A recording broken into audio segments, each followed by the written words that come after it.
Magandang araw mga kagrasa. Gagawa po tayo ngayon ng DIY na steel brush na galing po siya sa kable o wire rope. Ano po yan? Makikita nyo po sa mga boom truck. Ito lang po siya. Yung dulo po niya mayroon yung ganyan. Bali pinutol ko na po siya. Yan. Ganyan po itsura niya. Ito.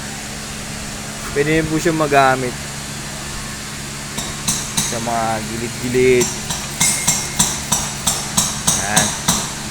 Mga singit-singit.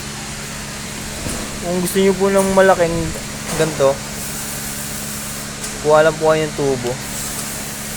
Tapos pitpitin niyo po yung dulo. Yan. Kasi itong kable, pasok niyo lang sagad para hindi siya lumubog. Tapos patulan nyo lang po kung anong gusto nyo haba yung ilalabas nyo.